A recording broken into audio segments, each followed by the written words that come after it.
Good morning all of you. आज आपके सामने आपके बड़े भाई यादव मैथ राइडर सर ने एक नए क्लास का सेशन लेके आ रहा है छोटू बाच। जैसा कि आपको पता होगा कि पिछले क्लास में आपको हम अव्यय पढ़ाए थे और अव्यय का कुछ जो है ना यूज किए थे, ठीक ना। दैट में संस्कृत में अनुवाद किए थे अव्यय से रिलेटेड। उसमें छोटे 14-15 क्वेश्चन आपको हम बताए होंगे और वो 14-15 क्वेश्चन बहुत इंपॉर्टेंट था, इसलिए उसको दैट मींस प्रैक्टिस के तौर पे छोटू आप जो है ना अपने अंडर में रखिएगा, क्योंकि अगर बोर्ड एग्जाम क्वेश्चन पूछेगा तो डायरेक्ट उसी को क्वेश्चन को उठाएगा, उससे ज्यादा कुछ नहीं उठा पाएगा अगर आप बेस उठाएगा तो। ओके चलिए हम लोग अपने class that means new class में बढ़ते हैं अव्यय लेकर। अव्यय किसको कहते हैं? अव्यय नहीं सॉरी वाच। अव्यय हम लोग पिछले क्लास में पढ़ लिए, आज की क्लास में हम लोग वाच पढ़ेंगे। वाच कहता है छोटू क्रिया के रूपांतरण को वाच कहते। वाह क्या डिफाइन है, क्रिया के रूपांतरण को क्या कहते? वाच, यानी रूप में परिवर्तन। किसके परिवर्तन? क्रिया के रूपों में परिवर्तन वाच कहलाता है। अर्थात वाक्य में क्रिया का प्रयोग कर्ता के अनुसार हुआ, कर्म के अनुसार हुआ अथवा स्वतंत्र रूप से हुआ, इसका बोध जिस विधि के माध्यम से होता है उसे वाच कहते हैं। एक शॉर्ट डिफाइन, क्रिया के रूपांतरण को ही वाच कहते हैं, यानी क्रिया का रूपांतरण जिस भी प्रकार से हो, या तो कर्ता के अनुसार हो, या तो कर्म के अनुसार हो, या तो स्वतंत्र तरीके से हो, उसे क्या कहेंगे? वाच कहेंगे। वाच किसको कहेंगे? कहता है कि यदि क्रिया में परिवर्तन कर्ता के अनुसार हो, या तो कर्म के अनुसार हो, या तो स्वतंत्र तरीके से हो, ठीक ना, तो उसे वाच कहते हैं। यानी क्रिया में परिवर्तन ही वाच कहलाता है। और समझ में आ रही है? क्रिया में परिवर्तन ही वाच कहलाता है, या तो कर्ता के अनुसार, या तो कर्म के अनुसार, या तो स्वतंत्र तरीके से। इस प्रकार छोटू संस्कृत भाषा में वाच को 3 भागों में बांटा गया है। हमको तो डिफाइन से ही पता हो गया कि क्रिया में परिवर्तन 3 तरीके से होता है, या तो कर्ता के अनुसार, या तो कर्म के अनुसार, या तो स्वतंत्र तरीके से। इस प्रकार हम कह सकते हैं कि संस्कृत भाषा में वाच को 3 भागों में बांटा गया है, कर्तृवाच, कर्मवाच और भाववाच। कर्तृवाच, कर्मवाच और भाववाच। हम लोग छोटू एक एक करके प्रत्येक को डिफाइन करके चलेंगे। नंबर फर्स्ट कहता है आपको कर्तृवाच। नंबर फर्स्ट कर्तृवाच किसको कहेंगे? कुछ नहीं है, कर्तृवाच 2 शब्दों से मिलकर बना है छोटू, एक कर्तृ और एक वाच। अब कर्तृ मतलब होता है क्या छोटू? कर्तृ मतलब कर्ता, कर्तृ मतलब कर्ता, और वाच मतलब क्या? क्रिया में परिवर्तन। वाच मतलब क्या? क्रिया में परिवर्तन। तो कर्ता के अनुसार क्रिया में परिवर्तन कर्तृवाच कहलाता है। कर्ता के अनुसार क्रिया में परिवर्तन कर्तृवाच कहलाता है।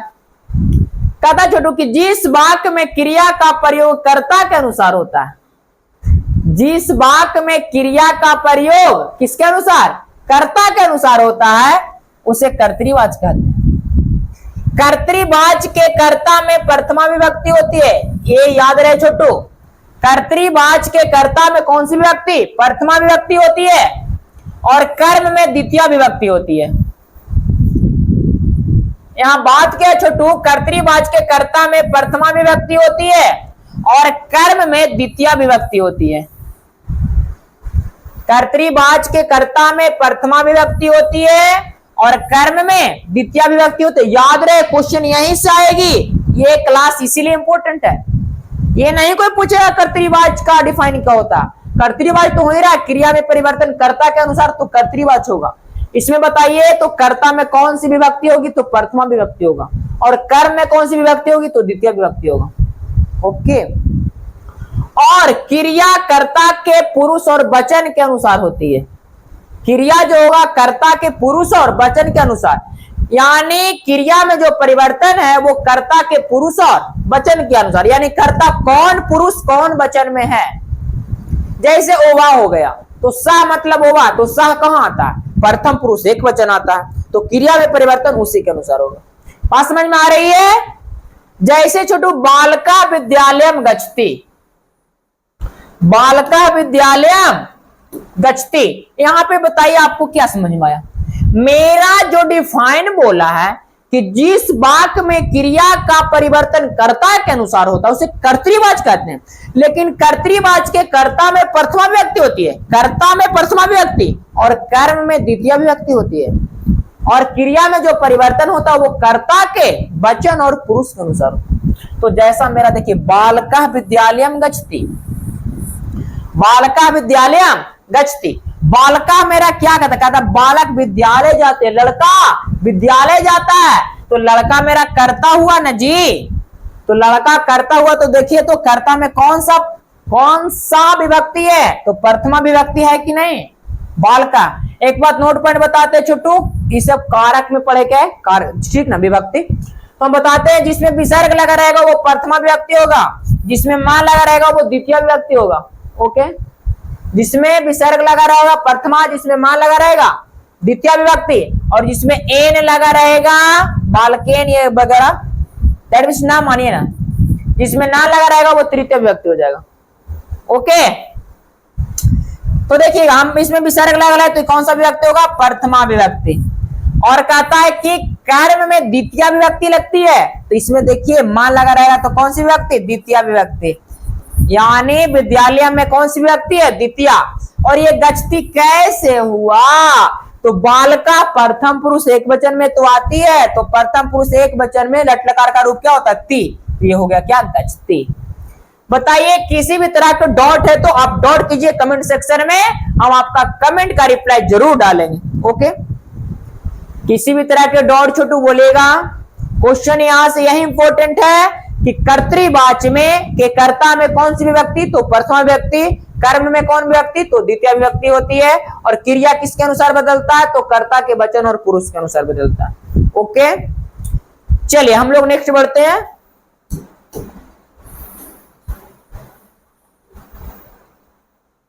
चलिए सेकेंड आपका है छोटू कर्मवाच। कर्मवाच किसको कहेंगे छोटू, कर्मवाच भी दो शब्दों से मिलकर बनी है, एक है आपका कर्म और एक है आपका वाच। तो कर्म मतलब क्या होता है छोटू, कर्ता जिस काम को करता है उसका प्रभाव जिस पर पड़ता है उसे कर्म कहते हैं। यानी एक टीचर ने पढ़ा रहे हैं, बच्चे ने गलती कर दी है, टीचर ने डंडा से बच्चे को मारे, काम तो टीचर ने किए और रोया तो बच्चे ने। जब डंडा से मारते हैं बच्चे रोते हैं ना जी, तो काम तो टीचर मारने का किए, बच्चे रोए क्यों, क्योंकि जो काम किए टीचर उसका प्रभाव उस बच्चे पर पड़ गया, इसलिए तो वो रोया। चलिए, तो ये कर्म हुआ। और वाच का मतलब क्या होता है, क्रिया में परिवर्तन। वाच का मतलब क्या होता है, क्रिया में परिवर्तन। अब मेरे बच्चे तो इतना समझदार है ही, समझ ही गए होंगे कि कर्म के अनुसार क्रिया में परिवर्तन कर्मवाच कहलाता है। कर्म के अनुसार क्रिया में परिवर्तन कर्मवाच कहलाता है। कर्ता के अनुसार नहीं, कर्म के अनुसार क्रिया में परिवर्तन होगा। बोल रहा है छोटू कि जिस वाक्य में क्रिया का प्रयोग कर्म के अनुसार होता है, जिस वाक्य में क्रिया का प्रयोग कर्म के अनुसार होता है उसे कर्मवाच कहते हैं। जिस वाक्य में क्रिया का प्रयोग कर्म के अनुसार होता है उसे कर्मवाच कहते हैं। कर्मवाच के कर्ता में तृतीया विभक्ति और कर्म में प्रथमा विभक्ति होती है, और क्रिया का प्रयोग कर्म के विभक्ति वचन एवं पुरुष के अनुसार होता है। देखिए छोटू, हम उसको अंडरलाइन करने की कोशिश करते हैं। चलिए, क्या बोला है, कर्मवाच के कर्ता में तृतीया विभक्ति होती है और कर्म में प्रथमा विभक्ति होती है। यहीं से नोट पॉइंट निकलेगा जी। आप कर्तृवाच में पढ़े कि कर्तृवाच के कर्ता में प्रथमा विभक्ति और कर्म में द्वितीय विभक्ति होती है, लेकिन यहां बोल रहा है कि कर्मवाच के कर्ता में तृतीया विभक्ति होगा।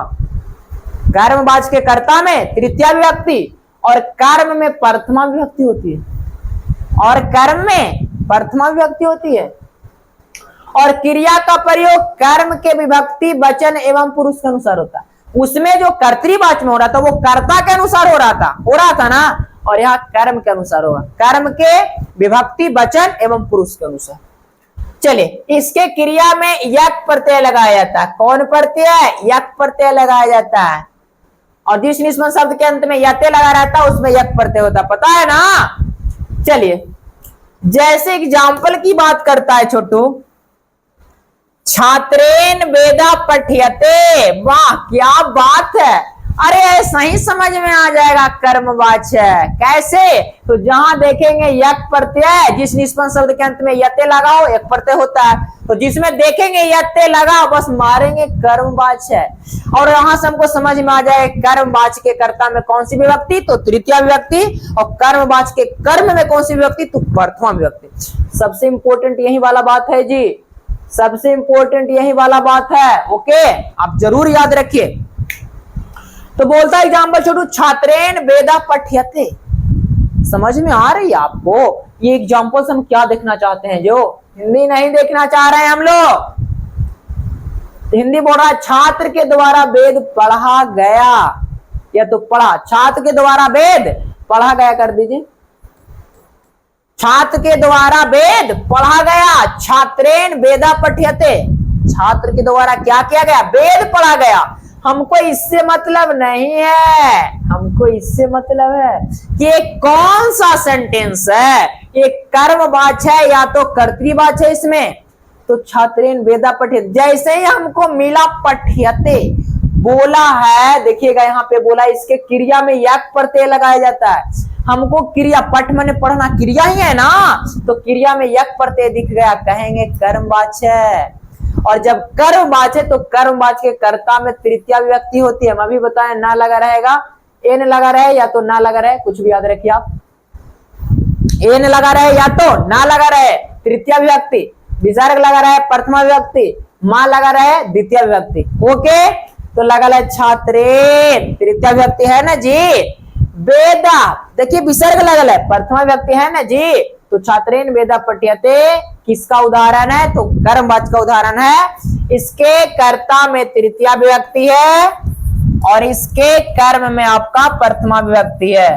ओके किसी तरह के डाउट हो गए आप छोटू तो आप कमेंट सेक्शन में रिप्लाई डालिएगा, या तो मैथ राइडर सर आपको एक एक डाउट की सॉल्यूशन देने की कोशिश करेंगे। ओके चलिए नेक्स्ट बढ़ते हैं छोटू।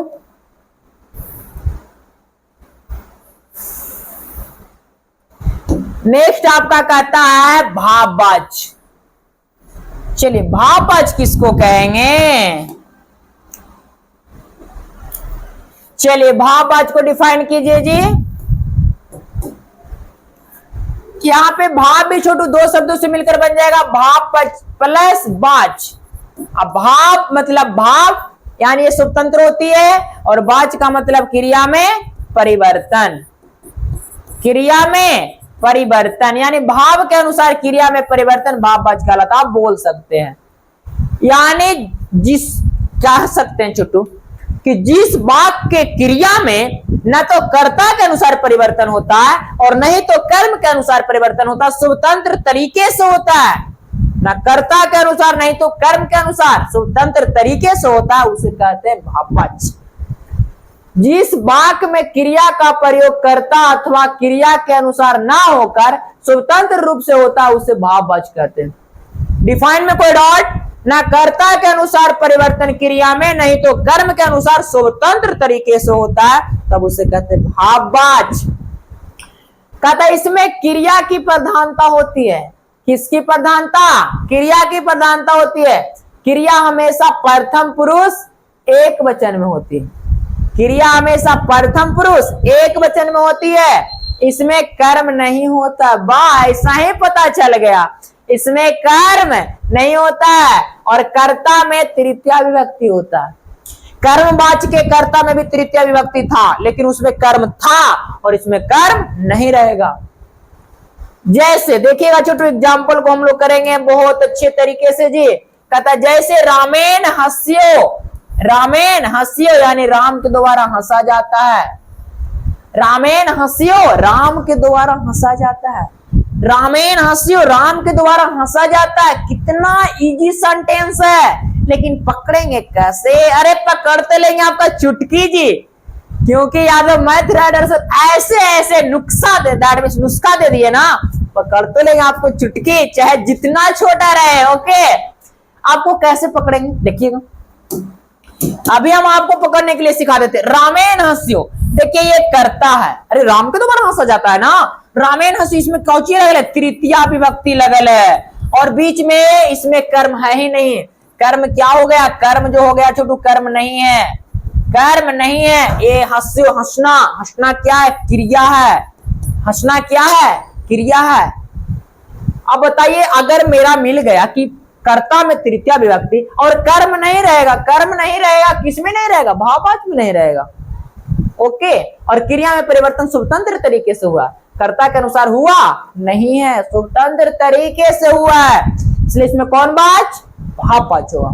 बताइए कोई डाउट है तो। और हाँ, एक नोट पॉइंट और है, इसके क्रिया में भी एक प्रत्यय लगाया जाता है, इसके क्रिया में भी एक प्रत्यय लगाया जाता है। चलिए नेक्स्ट बढ़ते हैं हम लोग छोटू।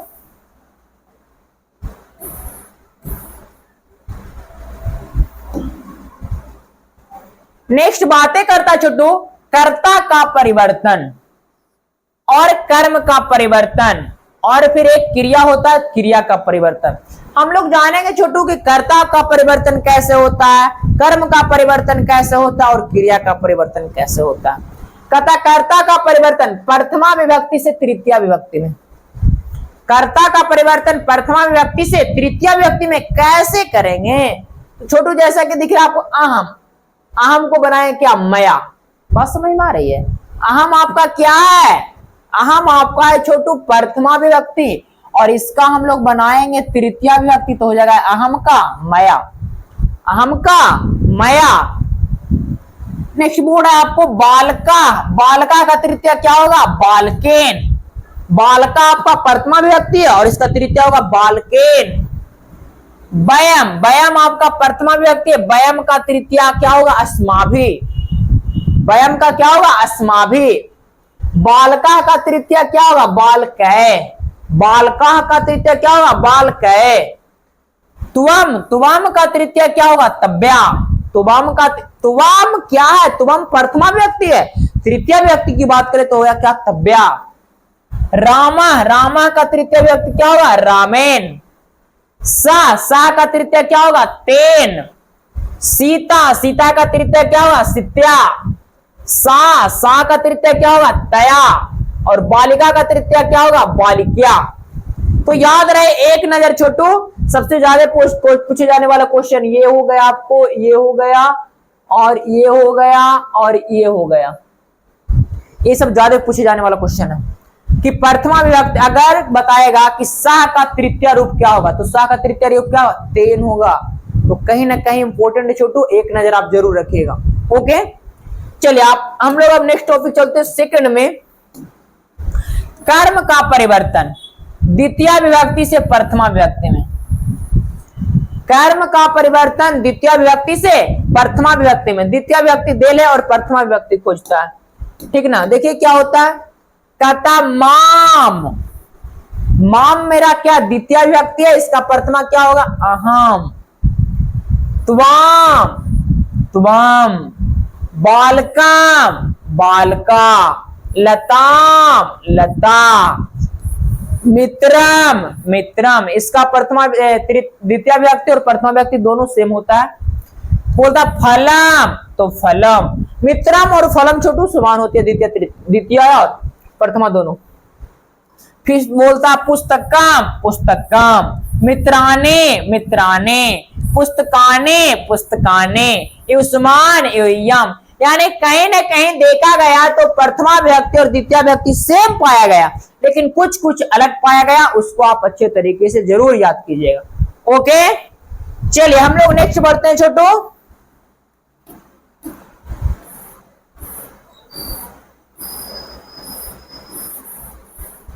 चलिए देखिएगा यहां क्रिया का परिवर्तन, क्रिया का परिवर्तन। यहां कर्तृवाचक क्या होगा और कर्मवाचक क्या होगा, ठीक ना।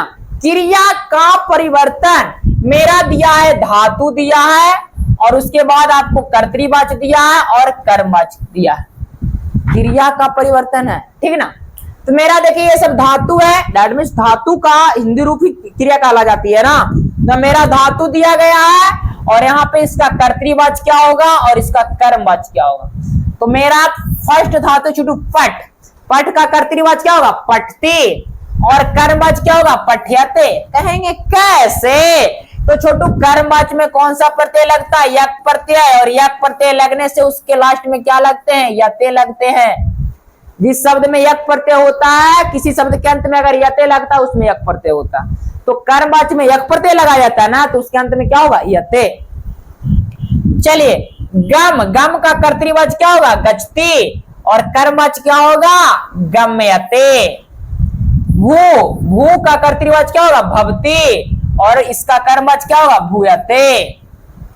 सेत, सेत का कर्तृवाची क्या होगा सेवते, सेत नहीं छोटू सेब होगा, ये सेब में सेवा करना, ये हो जाएगा सेव्यते। क्रीड, क्रीड का कर्तृवाची क्या होगा क्रीडति और कर्मवाची क्या होगा क्रीड्यते। हन का कर्तृवाची क्या होगा हन्ति और कर्मवाची क्या होगा हन्यते। दा, दामिश देना, दा का कर्तृवाची क्या होगा ददाति और कर्मवाची क्या होगा दीयते। क्री मने करना, इसका कर्तृवाची क्या होगा करोति और कर्मवाची क्या होगा क्रियते। क्या बताइए छोटू आज की क्लास आपको कैसी लगी। आपको छोटू अगर ये क्लास अच्छे से नहीं देखे हैं, जो बच्चे का क्लास छूट गया है, छोटू वीडियो जो अपलोड हो रही है उसको देखा कीजिए। अगर आप ऐसा क्वेश्चन, ऐसा जो है ना क्वेश्चन छोड़ सकते हैं तो आपको जो है ना बहुत डाउट हो जाएगा। अगर ये क्लास छोड़ दीजिएगा ना ऐसा क्वेश्चन आएगा बहुत डाउट होगा। इसलिए छोटू अच्छे तरीके से क्लास को जरूर कीजिए, क्योंकि आएगा क्वेश्चन कि क्री का कर्तृवाची क्या होगा। क्री का कर्तृवाची क्या होगा करोति होगा, याद रहेगा तब ना। क्री का कर्मवाची क्या होगा क्रियते होगा। ओके, आशा ना बल्कि विश्वास है कि आप लोग को समझ में आया होगा। आज की क्लास यहीं पर ब्रेक की जाती है और आपका बाद की टॉपिक खत्म। न्यू क्लास में छोटू जो है ना नए टॉपिक लेकर आए। Okay bye.